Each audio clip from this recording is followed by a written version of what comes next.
¿podría darnos la conclusión usted, doctor Luis, del resto y también de sus intervenciones para dar el cierre a esta emisión con una valiosa conclusión para nuestro público, tanto maestros como padres de familia, y contestar algunas inquietudes que yo tengo que preguntarle? Lo escuchamos. Dentro de este libro, la escuela la concebimos como el espacio de comunicación e interacción donde se potencia el desarrollo de las capacidades, que muchos llaman competencias, pero son capacidades. Este término no le gusta a los que están en contra del neoliberalismo, pero las competencias siempre se han catalogado como capacidades a desarrollar, donde participan o donde se despiertan las habilidades cognitivas, procedimentales y actitudinales. Esta es una definición técnica, pero también novedosa, en términos de que la escuela no es un edificio, es un espacio de comunicación e interacción. Y no forma una política contraria a la de ningún gobierno, porque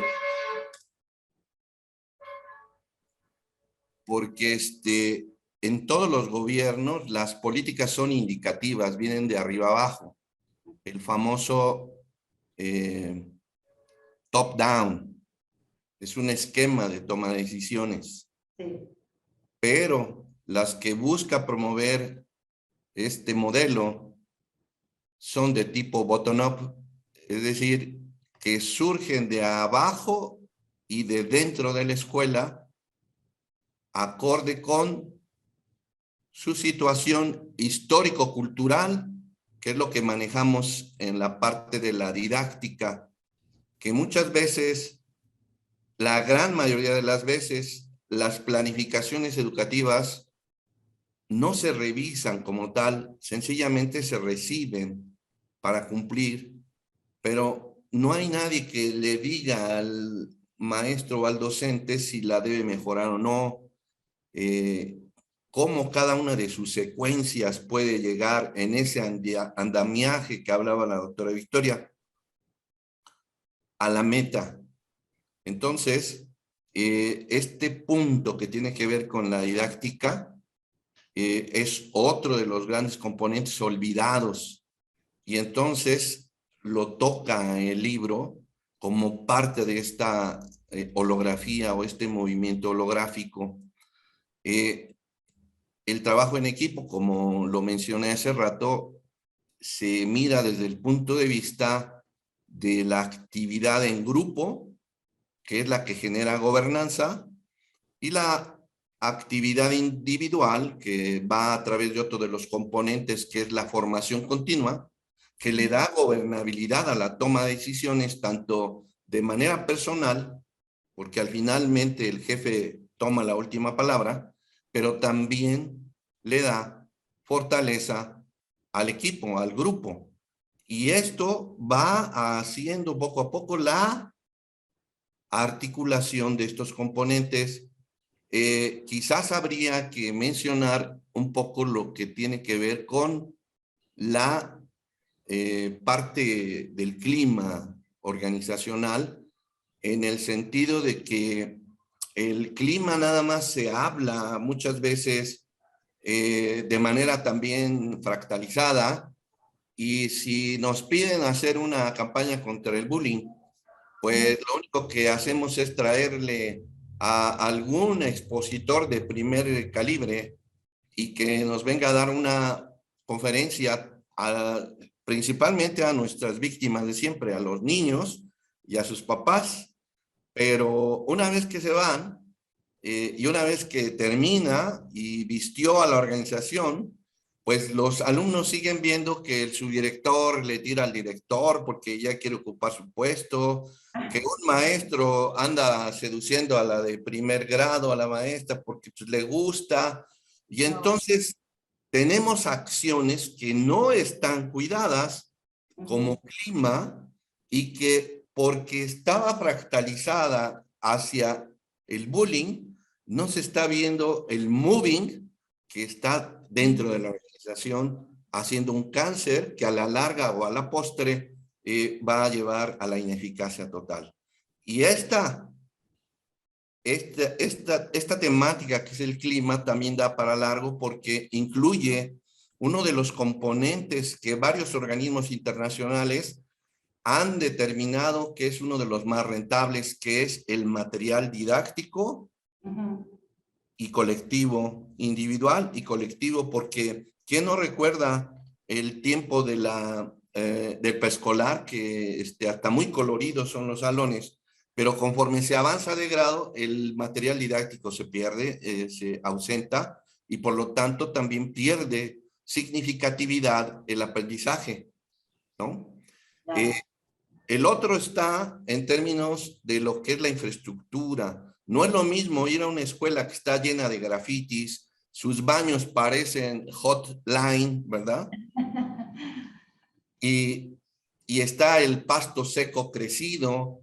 Hay una escuela que existen muchas, por lo menos aquí en Tlaxcala hay 10, donde todo esto se cuida y son un ejemplo que nunca se cacarea.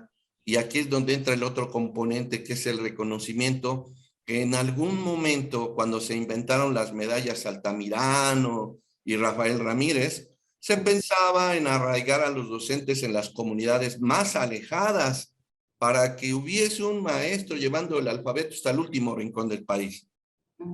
Pero conforme ha avanzado el tiempo, los estímulos, y que ese es otro de los componentes, el que lleva el doctor José Guadalupe García López, que es necesario, si no que cambien, que se complementen con estímulos dirigidos a la escuela como tal, no abandonar a la escuela, colocarles alguna placa que diga esta escuela es holográfica de excelencia y de eficacia. ¿Sí me explico? Sí, Para claro. que eso vista a los maestros y como dice por ahí la doctora Rosaliana Yeli, les genere motivación personal y colectiva de pertenecer, pertinencia y pertenencia a la tarea, pertinencia a la tarea y pertenencia al grupo. Claro. Eso es lo que busca el componente de los estímulos. Si no quitar los que siguen recibiendo sus medallas y sus bonos por tantos años de servicio, sí generar a través de ese tipo de concursos como los que promueve Ricardo Girata, sobre mejoras rápidas, express, y que pueden surgir muchas día a día, o estratégicas que pueden resolver un problema desde el punto de vista más holográfico, más articulado. Y esos reconocimientos se requieren generar, pensar, que ya hay muchos por allí, hasta desde un espaldarazo y decirle, qué bien lo estás haciendo, qué bien estamos yendo. Y entonces el clima también cambia.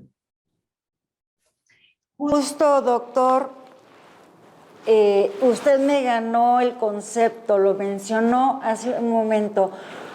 Yo estaba comprendiendo y le iba a comentar que yo veía esto, la escuela holográfica, como un movimiento, y usted mismo me lo confirmó antes de preguntárselo. Así como lo fue el movimiento Épica 100.100. Al ser un movimiento,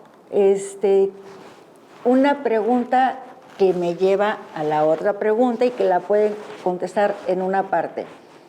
¿Cuánto tiempo tiene que surgió la idea de generar este movimiento para llegar a la publicación de este libro?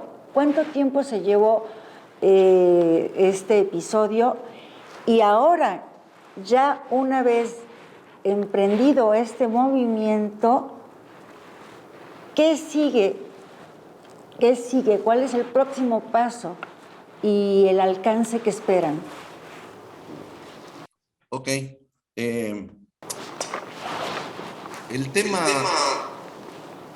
tiene más de 15 o 20 años, porque dentro de ese sentido de la integralidad que hablaba Juan Carlos Palafox, en 1990 se crearon los programas compensatorios en México y tenían una serie de componentes, pero que, como dice Ricardo Girata, solamente estaban juntos, como en la canasta, pero no cocinados, no articulados, pero ahí estaban. Y para eso se destinaron fondos del Banco Mundial por más de 350 millones de dólares el primer año. Y desafortunadamente no pasó mucho, fueron ventajas temporales, sobre todo para los que recibieron en forma material estos beneficios. Esto avanzó y poco a poco, a través de los estudios que hicieron varios centros de investigación, se fue uno dando cuenta de cuál es el problema. Entre ellos, obviamente, está por ahí también 3C, la connivencia, el contubernio y la corrupción. Pero son enfermedades que en todos los niveles, esto no tiene que ver con partidos, es parte de la sombra humana. Así. Y que en algún momento pues, dio al traste a este tipo de programas. Esto lo trata de combatir precisamente el establecimiento de consejos escalonados. Hablaba el doctor Ricardo Girata que hay superestructura más arriba, pero siempre va a ser la más importante la infraestructura que se crea en la escuela a través de un consejo destinado para cada uno de estos componentes. Uno que vaya a ver lo que es la formación continua y genere sus propias estrategias basadas en el diálogo y el consenso. Otro que vea la parte de la evaluación, pero todos juntos. Otro que vea lo que tiene que ver con la participación social, otro de los grandes componentes, y hasta qué medida y forma pueden ellos tomar decisiones para que cuando salgan de la escuela digan, mi hijo está en una buena organización, porque además está participando y tiene en su piel tatuado el proyecto de visión de esa escuela.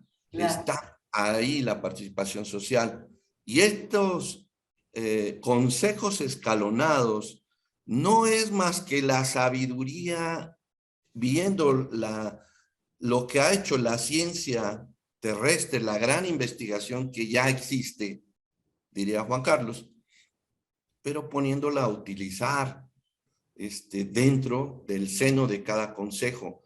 Porque, miren, si cada viernes del último fin de mes solo se atacara la lectura y la comunicación que nos tiene en los últimos lugares de PISA, sí. Y que estoy cometiendo un error al decir solo se atacara, porque perdemos la holografía, pero estoy dando un ejemplo. Los maestros tendrían su generación de indicadores, su banco de indicadores, que es la gobernanza de datos para la toma de decisiones, y estoy segurísimo que este problema no duraría mucho tiempo. Estaríamos en los primeros lugares, pero esto, si lo resolvemos así, vamos entonces a mirar la problemática desde un punto de vista de la totalidad, y entonces esos consejos son los que van a definir las grandes políticas al interior de la escuela. Ahora bien, ¿qué sigue? Pues siguen... Antes de que me conteste, perdón que lo interrumpa, si no se me va la idea. Justo usted asertivamente y respetuosamente comenta que esto no tiene ni color, ni bandera, ni nombres. Son acciones y decisiones las que se involucran aquí. Las decida quien las decida. Pero tenemos un conflicto para que me conteste esa pregunta que le interrumpí, hacia dónde vamos. Nos está compartiendo que llevamos bastantes décadas que empezó este movimiento. Y también me imagino que interfiere que en los estados,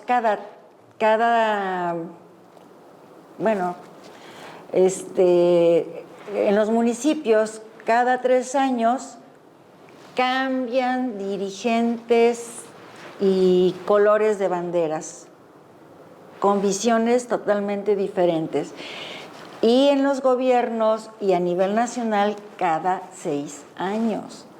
Entonces se queda estancado, porque en esa entrega-recepción, en lo que tiene que ver la Secretaría de Educación, pues se quedan muchas cosas en el tintero o en el archivo muerto, ¿no?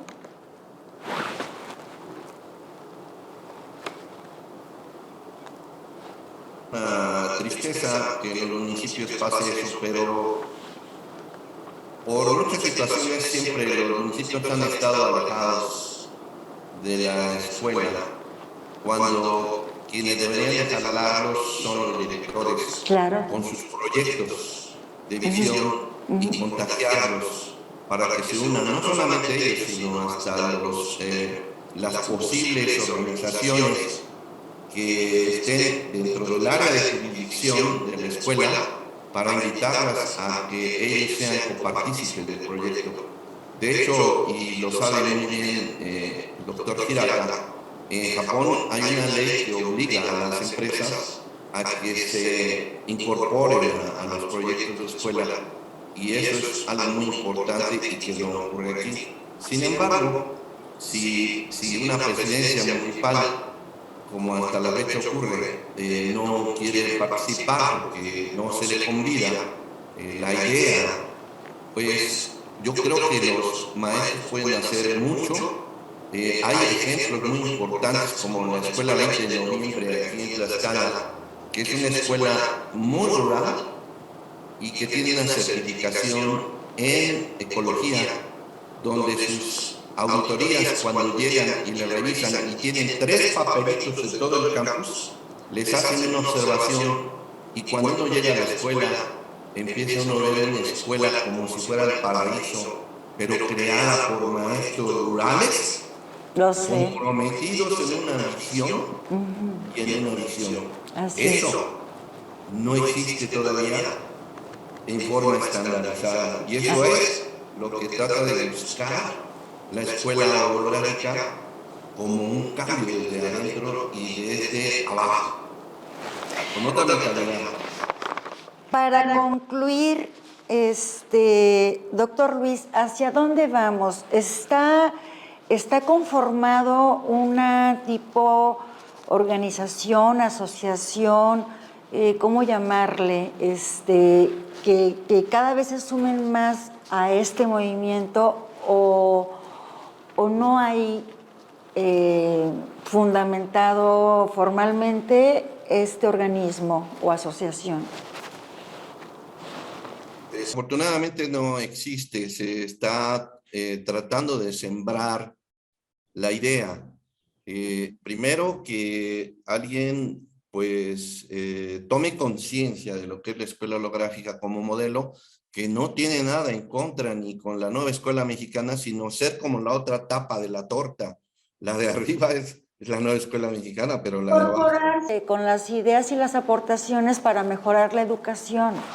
Exactamente. Y después de eso habrá que hacer, como usted acertada y asertivamente también lo decía, introducirlo a todas las maestrías de educación o de desarrollo organizacional para que esto se vaya permeando entre esa masa crítica de pensantes que ya vienen atrás y que en algún momento serán discípulos de esta escuela holográfica y que podrán generar tanto la sinergia como el momentum para que en un momento dado esta divergencia de líder le diga en las escuelas: necesitamos cambiar, necesitamos arribar a otros estadios que todavía muchos no ven, tienen disonancia cognitiva. Y la disonancia cognitiva no es mala, sencillamente es como pedirle a Cristóbal Colón en su tiempo que nos diseñara los planos arquitectónicos de un submarino. Pues no lo iba a hacer porque no estaba en su cabecita. Pero eso no era que fuera ignorante o fuera malo. Entonces, así está ocurriendo ahora, y esa tarea es la que sigue, la de ir haciendo ese sembrado de ideas del modelo, de que la escuela puede, pero no puede sola. Claro. Y justo para concluir, lo acaba de mencionar usted, estamos muy bien conectados, usted y yo, ustedes y su servidora. No podemos solos. Adriana García, promotora educativa, promotora de movimientos, fundadora de la, creadora, fundadora, no quería decir ser reiterativa, de la Fundación Épica 100.100, Héroes Docentes. ¿Cómo puedo yo contribuir al movimiento de la escuela holográfica? Porque también sabe que como directora general de la editorial Unisan, que principalmente promueve libros educativos, pero también de todo tipo, y es la editorial de una prestigiosa universidad, Universidad Santander. ¿Cómo podemos contribuir a este movimiento? Como en todo proyecto, yo observo dos grandes líneas de acción. La primera es la prioritaria y la segunda desde el punto de vista estratégico.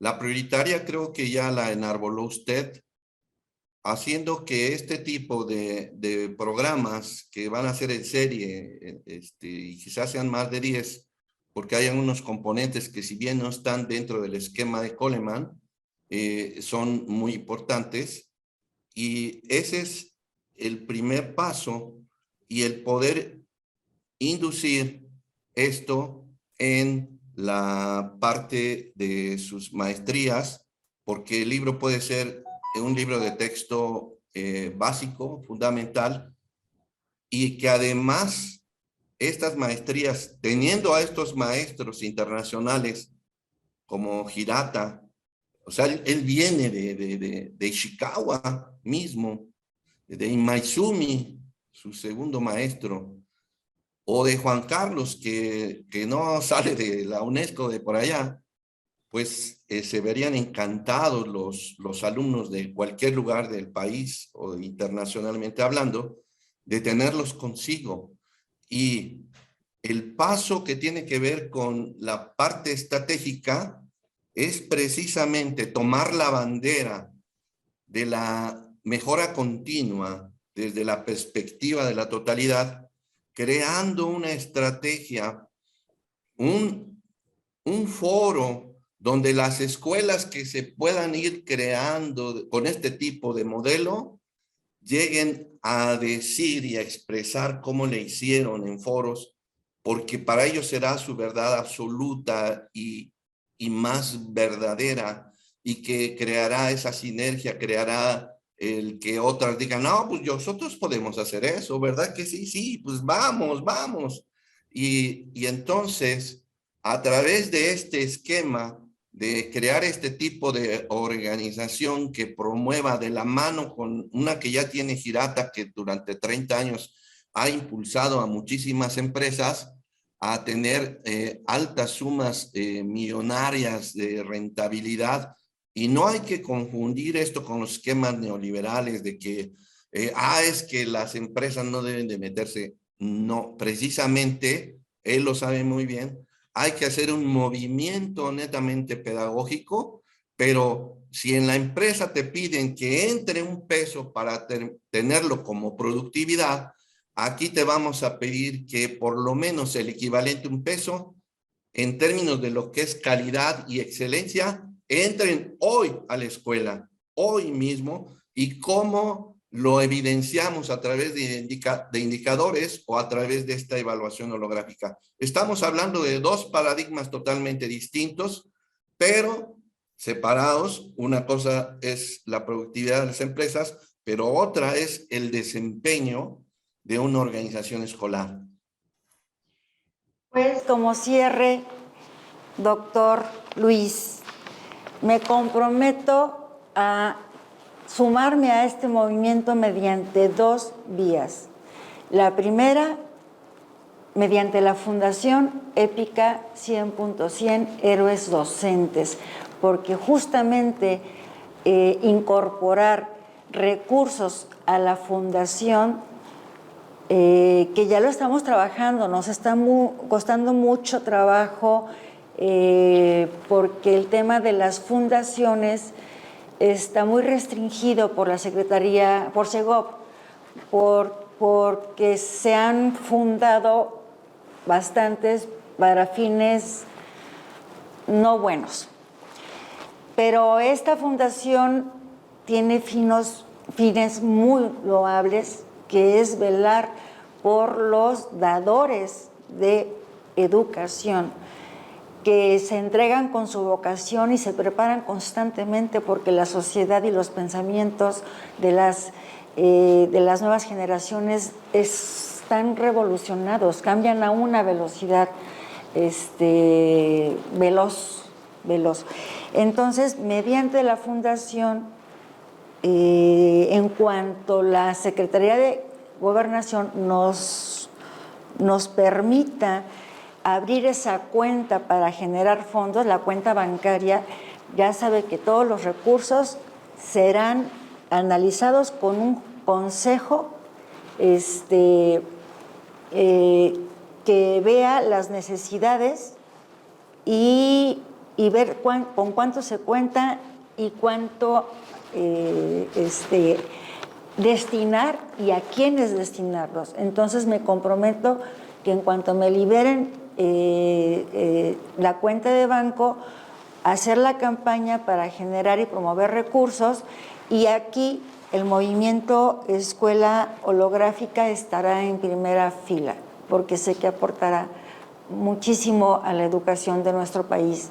Y la segunda vía que me comprometo es, como vicerrectora de Universidad Santander, gestionar ante el rector, ser la mediadora para incluir la maestría de la escuela holográfica y empezar a a capacitar a más maestros o maestrantes o doctorantes a este nuevo conocimiento y aportación a la educación. ¿Le parece?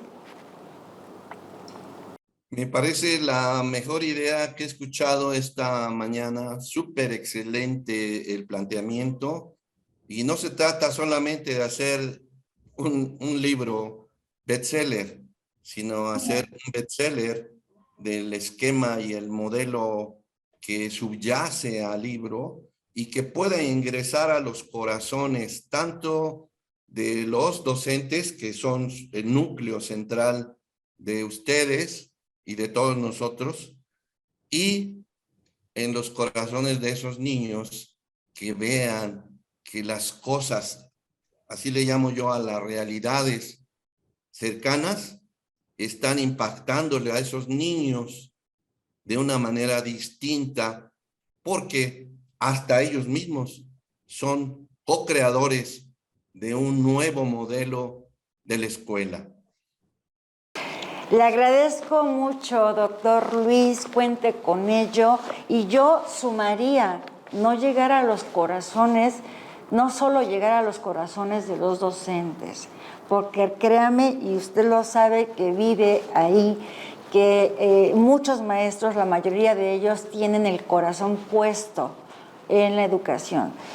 Yo considero que además aportaría llegar a la conciencia, al análisis bien razonado y objetivo de que esto es el beneficio y que nos posicionaría a México una aportación muy grande a la educación. Seguimos en contacto. Gracias por esta entrevista, gracias por esta magnífica obra que a partir de hoy, mi obra, mi book número 100, que está de a 100, formará parte de la biblioteca de los books de Adriana García. Bendiciones, gracias a todos sus doctores, a todos los autores de esta magnífica obra y estamos en contacto. Querido público, espero que te haya gustado esta serie de los books de Adriana García con este espléndido libro de la Escuela Holográfica. Y pues bueno, nos vemos en nuestra próxima recorrido por las letras y no olvides dibujar siempre una sonrisa educada en tu rostro.